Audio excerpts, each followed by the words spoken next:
Hey everyone, it's Ryzen. Welcome back to Let's Play Final Fantasy IV: The After Years. Well, we're here, no choice here. New Moon, we have to play as Gekkou. So, we got Gekkou's mission now. So he should be somewhere in Fabul, I would imagine. That's the last crystal, but no, apparently he's just near Fabul. I guess he's in Fabul territory. Or actually, he's probably in between Fabul and Damcyan, because they both have a crystal. That's why they put him in the middle there. But yeah, he's investigating the meteor thing, I guess. The impact site. Yeah, it's not good. It probably would have ended very poorly. Oh, what's going on? Oh, we got Fabul monks, huh? Oh, it's the mysterious girl again. She's just so mysterious. Well, it's 5-on-1 now. What do you mean it's futile? I mean, these guys are... Well, they look like Krillin, so that's probably not a good sign, actually. Yeah, I'm sure that's gonna help you. Well, that didn't work out so well. Now it's only 3-on-1. You could just, you know, ignore her, or... Okay. Sure. Anyway, we got Gekkou now. And, let's take a look at him.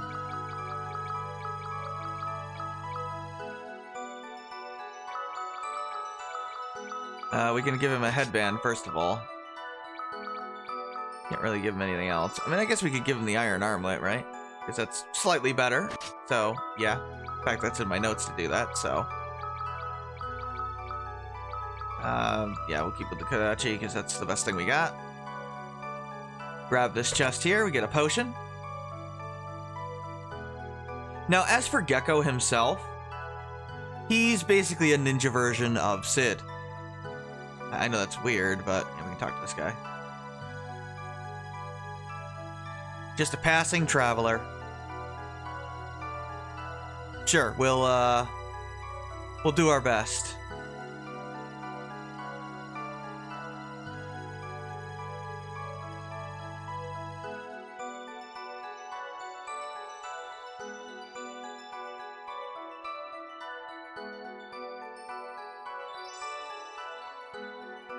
Yeah, they're both dead. Yeah, unfortunately, that's top priority. Now, anyway, so yeah, he's got, you know, decent speed, uses axes and hammers as his unique equipment. He has, I think, the highest strength stat in the game. Certainly one of them, I believe the highest, though, base strength. Which is pretty good. He's got fire magic, but his intellect is terrible. So, I would never use his fire ninjutsu unless you're fighting, like, red mooses or something in this little early mission here. We have to go east now. Jump to the next screen. So he's, you know, a little faster than Sid, but he doesn't have the heavy armor, so, you know, you can't get, like, the elemental protection Sid and Luca can. And he's not female like Luca either, which actually does hurt him in the long run. You'll see why eventually with Luca, but Gekkou's pretty good overall. About as good as, you know, Zangetsu and Sukinawa, really. I personally like Sukinawa a little better than Gekkou, but, you know. He's still pretty good. He does get ninja equipment, so he can boost his speed stat to be a little bit higher than Luca's, actually. But Luca has other ways to compensate as well. And she gets, you know, better defenses than Gekkou does. And Gekkou doesn't have really a long-range capability. I mean, I guess you could give him a boomerang, but he can't dual-wield, so it's not very good. He can't use a shield either, which is kind of bad. But anyway. Other than that, he's pretty good. So, you know, totally worth using. If you want to use him in your final party. If zombies ambush me, I would use Flame on all on them. Because it will kill them all. And save me some time. But other than that, I want to save Flame MP for red mooses, because they are here, and they're weak to fire, and my physical attacks won't work on them. I actually had to do some level grinding with Zangetsu this time. He only reached level 11 by the end of his little section. I was shocked. Oh, okay, that was horrible. If that had hit me, I would have had to sit there and wait for them to untoad me. Actually, no, I think I have a Maiden's Kiss. Yeah, we're okay. Yeah, my down is like getting really bad on this controller. I guess I should just use the analog stick.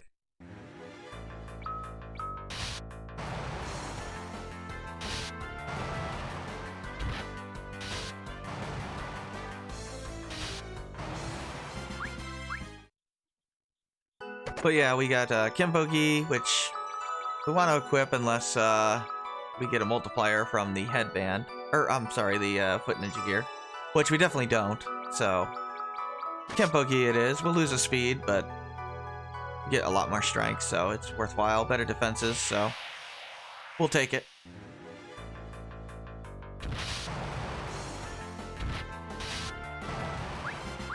Should get another piece of equipment over here for Gekkou. If I can, you know, stop getting into battles. Well, here's the red moose. So for these guys, you want to use Flame. Nice thing about a new moon is it actually powers up ninjutsu, even though it's basically another form of magic. So that could be pretty good, especially for Edge and, you know, Izuyoi and Zangetsu in particular. Those three who have very good ninjutsu.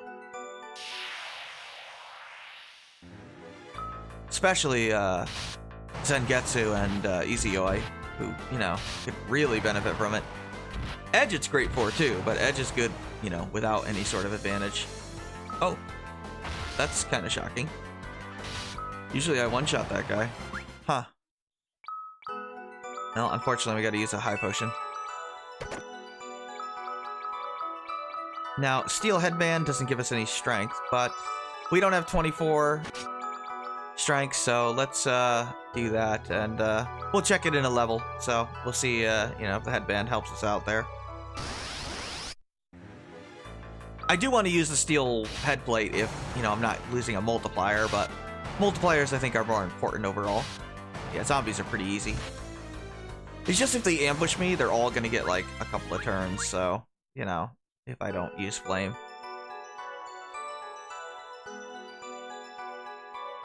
Oh, they're still chasing her.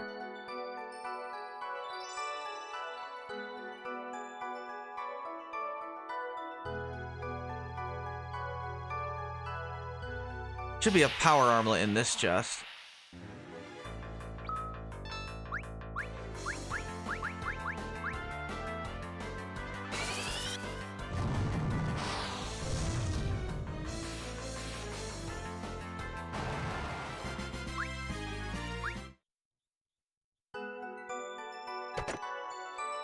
Oh, no, that's just a shuriken. I'm ahead of myself, that's all. That's supposed to be a shuriken.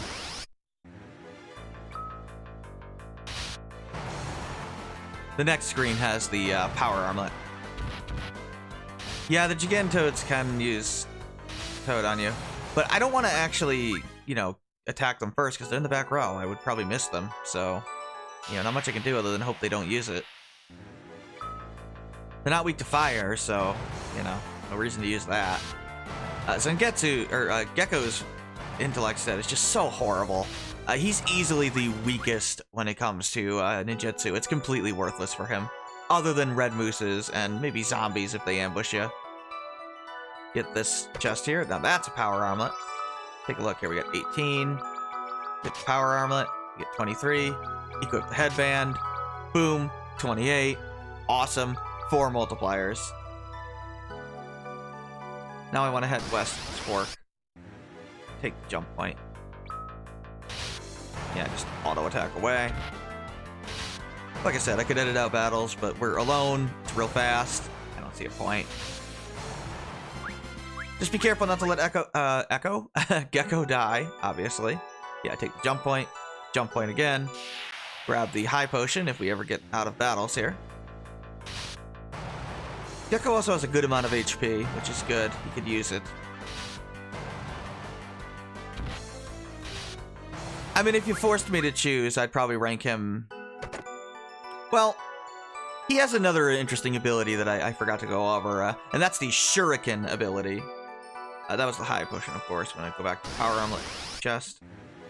Now, the thing with Shuriken is it's kind of like a bootleg... yeah, so you can throw Shurikens. It's like a bootleg throw command. So instead of being able to throw all your weapons, you just throw Shurikens. Do not toad me. Ah, crap. Oops, I meant to actually throw that. Let him attack first, see if he untoads me.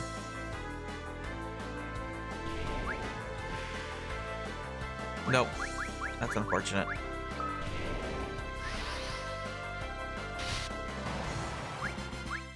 But yeah, you can throw Shurikens, Manji Shurikens, or Fuma Shurikens, and those are the order of power for them. And you might think, okay, that makes him back row compatible. That would make him really good. And it's true that if he could throw Shurikens all the time, he'd be the best of the Eblon 4. The problem is that Shurikens are so astronomically expensive in this game. You're not going to be able to do that. Even in the end game, when you have nothing else to spend your money on, you're not going to have enough money to buy enough Shurikens for the whole game. Even for just the bosses, you're not going to have enough money for that. So... unfortunately, his Shuriken ability is not nearly as good as it appears, although it is useful, and I would use it if I was using Gekkou long term. Go here, and then skip that first. Well, I guess we're gonna get this first. Yeah, they're still chasing her. I want to skip this jump point and take the second one west. Leads to a save point.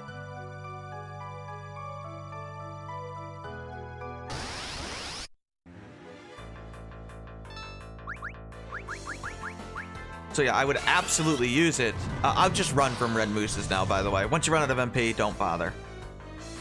I wouldn't use an ether or a tent or anything. There's no boss here.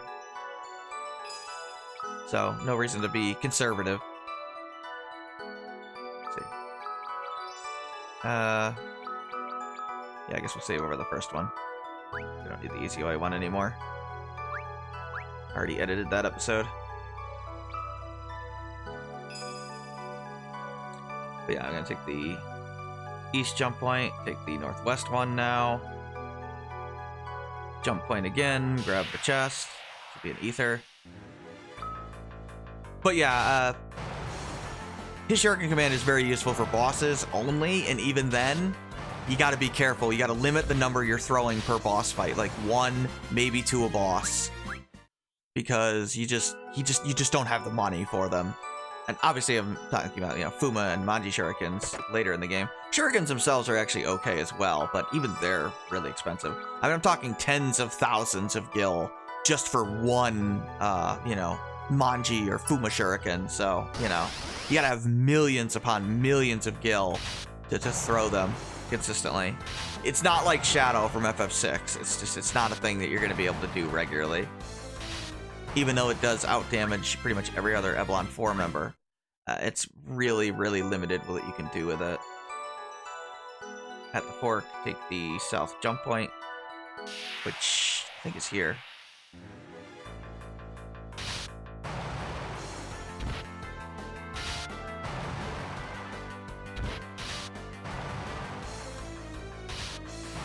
So, yeah, I mean, he's about as good as all the other Eblon 4 members, really. I think Sukuna was probably the best of them. Then probably Izuyoi, then probably Zangetsu, and Gekkou's probably would be last because his just doesn't have as much versatility as the others. But it's kind of hard to say. I mean, those Shurikens are very powerful. But I just like the versatility that, you know, Izuyoi and Zangetsu have. And the speed that Sukuna has, even though he's less versatile. Although he can heal a little bit. Yeah, Izuyoi was shockingly good when I used her. And obviously she's just incredible when it comes to the 3D version with just dual-wielding the bow attack power. What I mean by that is basically when she equips a bow in the 3D version, for some reason, it counts as double attack power. And only for her. I don't know why. Like, it's intended as an intended thing for her. And it basically makes her bows as strong as the ultimate sword in the game. Yeah, we can't do anything with this one. Which is pretty ridiculous. You know, it's incredible how just completely powerful Izoi is in that version. I would say she's better than Edge, frankly, because of that. Like, if I was playing the 3D version, I would probably put Izoi in my final party. She's that good. It's just ridiculous how strong she is in that version. Anyway, if you want to unequip Gekkou, now would be the time, basically. But I don't care to do that.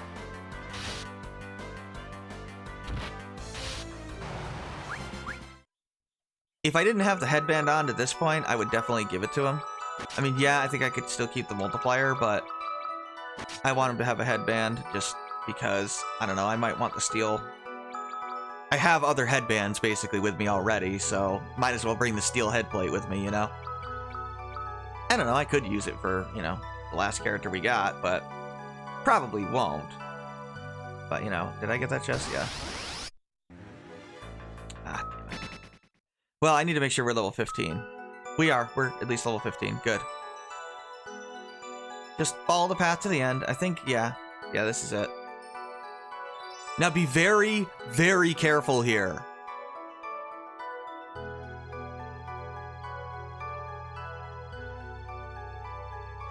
You know, she like one-shot them. I would probably just leave her alone. I mean, you guys are unnamed monks. Like, she literally destroyed Palom and Leonora. Well, not at this point, but she did later. So, yeah, these guys obviously stand no chance.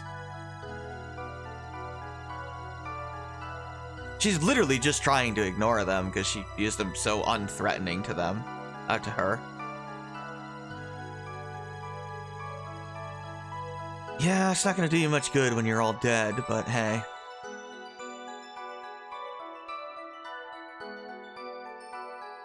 Oh, she doesn't even know what that is.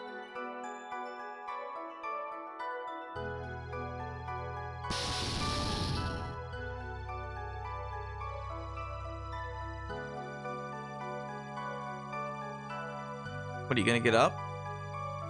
I mean, I would just stay down and, you know, play dead, personally, but... Okay, whatever you do not join in here. I will show you what happens at the end of the episode. I've recorded it. But, trust me, the option you want to pick is hold back.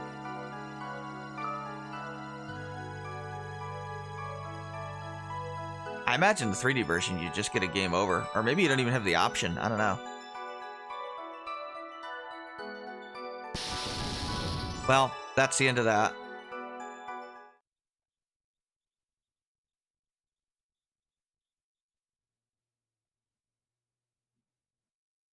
Goodbye, mysterious girl. Yeah, Gekkou's mission is like the only one that actually learns something interesting and new. The other three just come across as completely pointless. And this is why there was a grave there when we were doing Yang's Tale. Although the funny thing is, if you pick the join in option, this doesn't make any sense at all in Yang's Tale, but whatever. Yeah, you gotta survive, Gekkou.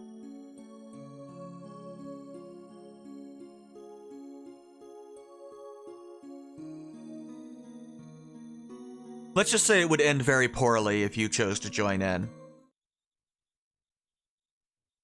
Very poorly. Well, welcome to Edge's bedchamber. I mean, he's the last character left, obviously, so, you know.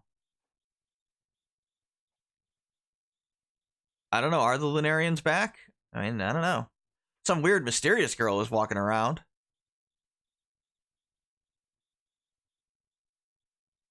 Oh yeah, Rubicante. What's going on, Edge?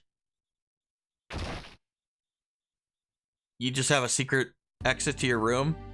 Sure you do.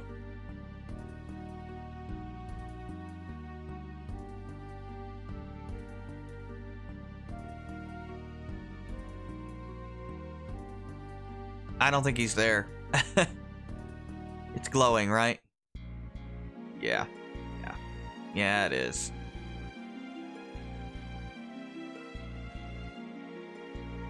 Oh, yeah. There it is.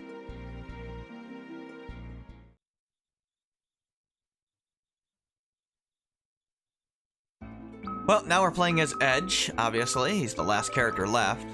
We're going to go buy some things for him and re-equip him, but for now, we're going to just save. I'll do all that next time. And I'll, list the shopping list and all that for you on the next episode for Edge. But yeah, we got the final bit of Edge's tail here, so, it's gonna be good. That was a weird audio glitch. But whatever, like the music stopped in my save there. That was weird. Yeah, I heard that too, believe me.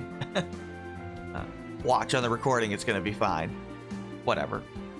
Anyway, thanks for watching. Take care.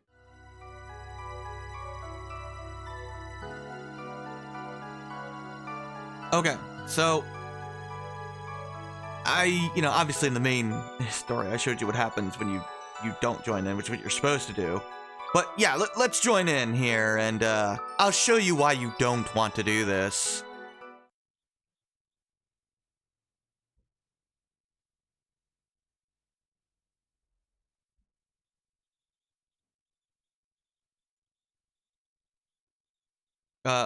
I like how even Gekkou's like, yeah, I know. I don't know what I'm doing either. I'm gonna die horribly. Yeah, so now you fight the mysterious girl, and she just uses meteor on you, and yeah.